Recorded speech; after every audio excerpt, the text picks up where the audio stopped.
And my dear parents, दरवर्षी प्रमाणे याही वर्षी करण सर अकॅडमी तर्फे विद्यार्थ्यांना मोफत मार्गदर्शन and there the guidance and counselling नावाची कन्सेप्ट आपण सुरुवात केलेली आहे। यामधून विद्यार्थी मित्रांनो आपण नवनवीन प्रकारचे प्रश्न कशा पद्धतीने विचारले जातात आणि नेमकं त्याचं उत्तर कशा पद्धतीने लिहायचं आहे, जसं की मागच्या आठवड्यामध्ये मी काही व्हिडिओ हे सेमी प्लस नॉन सेमी या दोन्ही माध्यमांचे व्हिडिओ विद्यार्थ्यांसाठी उपयोगी असे पाठवलेले होते। परंतु काही विद्यार्थी प्लस काही पॅरेंटचं असं म्हणणं आहे की सर आम्हाला काही नॉन सेमीच्या स्पेशल व्हिडिओ जर पाठवले किंवा नॉन सेमीच्या माध्यमातून त्या काही प्रश्नपत्रिका एक्सप्लेन जर केल्या तर त्या आम्हाला चांगल्या पद्धतीने समजतील। यासाठी विद्यार्थी मित्रांनो चला परत एकदा आपण सायन्स 1 चा पेपर इथे एक्सप्लेन करणार आहोत। मग जास्त करून विद्यार्थी चुकतात कुठे ह्याचा आपण शोध घेण्याचा प्रयत्न केला आणि जास्तीत जास्त विद्यार्थ्यांना मार्क्स कुठे पडतील असा एक प्रयत्न आपण या व्हिडिओच्या माध्यमाद्वारे करत आहोत बेटा। आता बोर्ड पेपर 2025-26 ऍक्च्युली आपण ते 26 मध्येच घेणार आहोत तो पेपर, म्हणजे बोर्ड घेतोय तो। तर त्यामध्ये क्वेश्चन नंबर 2 मधला ए जो प्रश्न असतो तो कंपल्सरी सायंटिफिक रिझन असतो। आता हे दोन्ही मीडियमच्या विद्यार्थ्यांसाठी आपण व्हिडिओ बनवणार आहोत, स्पेशली नॉन सेमी म्हणून नाहीये, स्पेशली सेमी प्लस इंग्लिश मीडियमच्या विद्यार्थ्यांसाठी सुद्धा उपयुक्त ठरणारा असा हा व्हिडिओ आहे। सायंटिफिक रिझन्स मध्ये बरेच काही प्रश्न असे विचारलेले आहेत की ते कॉमन आहेत। आता सायंटिफिक रिझन्स मध्ये किती प्रश्न विचारले जातात? एनी 2 आणि साधारणतः आपल्याला मार्क्स दिलेले असतात 4। Each question carry the 2 marks. 2-2 मार्काचे 2 शास्त्रीय कारण विचारले जातात। मग ते कोणत्या प्रकारचे शास्त्रीय कारण आहे त्याच्यावरती आज आपण थोडी नजर मारूया विद्यार्थी मित्रांनो। आवर्त सारणी डावीकडून उजवीकडे जात असताना अनुचित त्रिज्या कमी कमी होत जाते। पहा आता इकडे, आता प्रश्न तुमचा इथे, तुम्ही इथे डायरेक्ट उत्तर म्हणून लिहिलात विद्यार्थी मित्रांनो, किंवा सेमी मीडियमच्या विद्यार्थ्यांनी जर आन्सर लिहिला तर पुढे डॉट करायचे आणि डायरेक्टली असा प्रश्नाचा क्रमांक, म्हणजे तो जो काही प्रश्न असेल तो न लिहिता डायरेक्ट त्याचा प्रश्नाचा क्रमांक द्यायचा आणि तिथे असा क्वेश्चन मार्क्स मारून टाकायचा। त्याच्यानंतर अनुचित त्रिज्या ही डावीकडून उजवीकडे जात असताना कमी कमी का होत जाते? फॉर एक्झाम्पल आम्ही जर पिरियोडिक टेबल बघितलं बेटा तर त्या पिरियोडिक टेबल्स मध्ये there are 7 horizontal rows are there. किती आहेत? 7 आडव्या ओळी आहेत।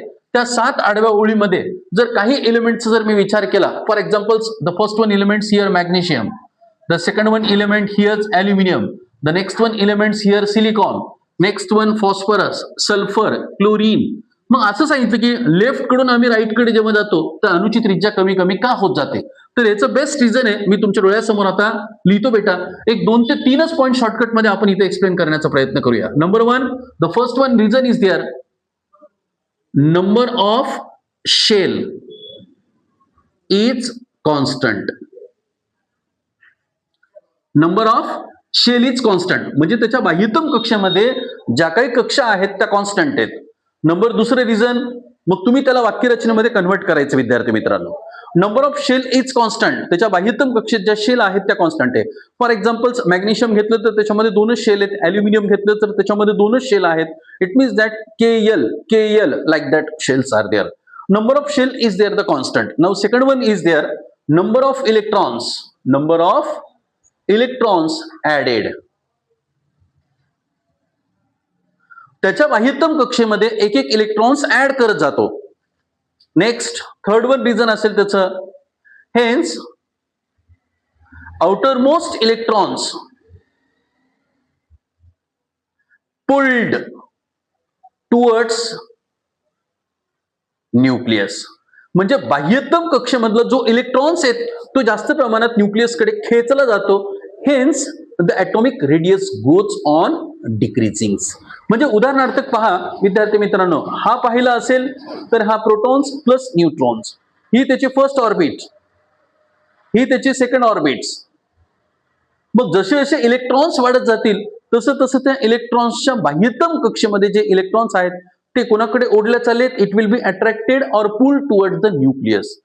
मग हेन्स जर समजा स्टार्टिंगचे न्यूक्लियस किंवा आपण रेडियस जर विचार घेतले 7 सेंटीमीटर असेल तर नंबर ऑफ इलेक्ट्रॉन्स जर वाढले तर साहजिकच ह्याच्यावरती प्रेशर पडणार आहे and it will be pulled towards nucleus आणि तो न्यूक्लियसकडे जाईल, म्हणजेच रेडियस त्याचे 6 सेंटीमीटर होईल। म्हणजेच नंबर ऑफ इलेक्ट्रॉन्स जसे जसे वाढत जातील विद्यार्थी मित्रांनो the same type of the electrons are adding in their the outermost orbit and hence the atomic radius goes on decreasing. अशा पद्धतीने बोर्डच्या उत्तर पत्रिकेमध्ये लिहिणे आन्सर आवश्यक आहे. काही विद्यार्थी डायरेक्ट गावरान पद्धतीने लिहिण्याचा प्रयत्न करतात. म्हणजे for example I will explain here the number of electrons are added in their the outermost orbit. It's okay, that is there the good point beta, but attracting power of their the nucleus from its outermost orbit it's increasing. हे पण लिहिलं तरी चालतंय. मग तुम्ही जे answer अपेक्षित आहे ते बोर्ड मध्ये सगळं पॉइंट वाईज लिहिणं अपेक्षित आहे. For example point number 1, point number 2, point number 3, hence atomic radius goes on decreasing. हा एक प्रश्न खूपदा बोर्डच्या परीक्षेमध्ये आलेला आहे. सेम असाच एक प्रश्न क्रमांक 2 असं लिहिणं अपेक्षित आहे. मी हे थोडी तुम्हाला शॉर्टकट मध्ये सांगितलं विद्यार्थी मित्रांनो. तुम्हाला ह्याला एका मोठ्या ओळीमध्ये लिहायचं, ह्याला पण ओळीमध्ये लिहायचं आणि hence the number of electrons in their outermost orbit pulled towards its nucleus extended, hence the atomic radius goes on decreasing. प्रश्न क्रमांक 2. अजून एक तुम्हाला नेहमी विचारला जाण्यासारखा तो प्रश्न आहे, तो कोणता असेल बघा. आता मी तुमच्या समोर परत एकदा देतो विद्यार्थी मित्रांनो. तो प्रश्न असा आहे, propene is the unsaturated hydrocarbons. Propene हा कोण आहे? Propene is unsaturated hydrocarbons. आता मी प्रश्न मुद्दामून लिहिला कारण की काही विद्यार्थ्यांकडे ही प्रश्नपत्रिका माझ्याकडे जी आहे ती अवेलेबल नसल्या कारणास्तव मी इथे तुमच्या समोर प्रश्न लिहिलेला आहे. Propene is unsaturated hydrocarbons. आता हा टॉपिक नंबर कितव्या मधला आहे? 9. व्हेरी गुड बेटा. हा 9 नंबरच्या टॉपिक मधला प्रश्न आहे आणि याच्यामध्ये तुम्हाला हमखास एक प्रश्न येतो तो म्हणजे कोणता की प्रोपीन इज अनसॅच्युरेटेड हायड्रोकार्बन्स. आता याच्यामध्ये लिहिणं काय अपेक्षित आहे पहा. Main 2 points we want to need here to explain this question. Number 1, first one point is here, propene has molecular formula. Propene म्हटल्यानंतर ह्याला कोणतं लागलेलं आहे? आता ह्याला बघायचं सफिक्स कोणता लागला? ENE. ENE म्हटल्यानंतर त्याच्यामध्ये डबल बॉन्ड असेल. Propene has there the molecular formula methane, ethane, propane. Propane म्हटल्यानंतर कार्बन 3 आणि हायड्रोजन असतील 6. मग इथं कार्बन 3 प्लस हायड्रोजन 6 आहेत.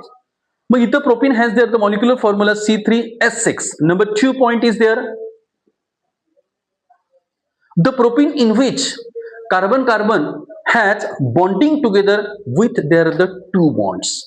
म्हणजे कार्बन हा कितीने बॉन्डिंग होतो? 2 बॉन्ड्सने तो बॉन्डिंग होतो. किंवा carbon in which the 2 bonds are present. मग ह्याच्यामध्ये 2 बॉन्ड्स असतील. मग 2 बॉन्ड्स म्हटल्यानंतर तो कोण असेल? Unsaturated hydrocarbons. काय आहे ह्याच्यामध्ये? Double bond present. Double bond between 2 carbon atom. 2 carbon मध्ये दुहेरी बंध असल्यामुळे प्रोपीन्सला असंपृक्त हायड्रोकार्बन्स असे म्हणतात. अशा पद्धतीने विद्यार्थी मित्रांनो जर तुम्ही बोर्डच्या परीक्षेमध्ये लिहिलं तर तुम्हाला निश्चित आउट ऑफ मार्क्स पडायला वावगं ठरणार आहे.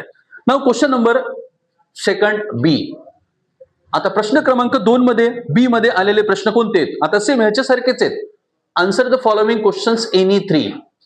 ह्याच्यामध्ये एकूण साधारणतः 3 प्रश्न विचारले जातात. मग त्या 3 प्रश्नांमध्ये काही प्रश्न मी तुम्हाला तोंडी सांगतो. पहा, प्रश्न क्रमांक 1. आतापर्यंत करण सर अकॅडमी मार्फत किंवा करण सरचे जे कोचिंग क्लासेस आहेत त्याच्या मार्फत दिलेले जे काही क्वेश्चन सेट्स आहेत त्याच्यामधून near about 70 to 80% questions now 101% they are come out. मग अशा पद्धतीने ते प्रश्न आलेले आहेत. मग याच्याच विश्वासावरती आज आपण विद्यार्थी मित्रांनो हे प्रश्न तुमच्या समोर एक्सप्लेन करतो. कारण सर्वच विद्यार्थ्यांपर्यंत आपण नाही पोहोचू शकणार आहे, म्हणून सोशल मीडियाद्वारे विद्यार्थ्यांपर्यंत आपलं नॉलेज हे स्प्रेडिंग होण्यासाठी आपण हे प्लॅटफॉर्म निवडलेलं आहे. चला तर पाहूया ह्याच्यामध्ये विचारले जाण्यासारखे प्रश्न कोणते आहेत. 2-2 मार्काचे 3 प्रश्न. Number 1, the difference between metal and non metal. Metal and non metal. आता हा कॉमन प्रश्न विद्यार्थी मित्रांनो. हा कॉमन प्रश्न म्हणण्यापेक्षा हे साधारणतः इयत्ता 7वी पासून विचारला जाण्यासारखा कॉमन प्रश्न. Difference between metal and non metals. Minimum we want there the 3 points in metal and 3 points in there the non metals. Metals have lustre, non metals and ह्याच्यामध्ये लिहायचे non metals do not have lustres, ह्यांना चकाकी असते, ह्यांना चकाकी नसते. Next, metals are formed in their the nature solid as well as liquid in state, but non-metals are found in their the natures liquid as well as gaseous state. Next, metals ला hardness असतो, ह्याला brittleness असतो. Next, metals have ductility to draw their the small or thin longest wire, अशा पद्धतीने काढू शकतो. तर non metals हे ब्रिटल असल्यामुळे कांट पॉसिबल, मग ती शक्यच नाहीये. अशा पद्धतीने विद्यार्थी मित्रांनो तुम्हाला असं कॉलम करून 3 पॉइंट्स लिहिणं अपेक्षित आहे. 1, 2, 3. Here also the 3 points. And some examples also, last one you will write down. Now next one question is here for 2 marks. आता मी काही प्रश्न तोंडीच सांगणार आहे, ते तुम्ही थोडं व्यवस्थित पहा. अजून एक प्रश्न काल परवाच्या बऱ्याच काही प्रश्नपत्रिकेमध्ये विचारला जाण्यासारखा आहे तो प्रश्न, किंवा येईल पण तो भविष्यामध्ये. पहा, एक लेन्स मधला आहे विद्यार्थी मित्रांनो. लेन्स मध्ये काय दिलेलं असतो, स्पेशली असा एक ग्लास स्लॅब आहे, आणि या ग्लास स्लॅब मध्ये ही आपली normal line, this is also there the normal lines.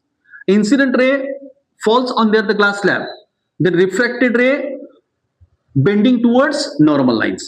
Now next one, when the refracted ray passing from denser mediums to rarer medium, it will be away from the normal lines. आणि ह्याच्यावर depends आता 3 प्रश्न किंवा 2 प्रश्न विचारले गेलेले आहेत. मग ते कोणते 2 प्रश्न असतील तर मी परत एकदा तुम्हाला एकदा मराठीतून वाचून दाखवतो आणि एकदा इंग्रजीमधून.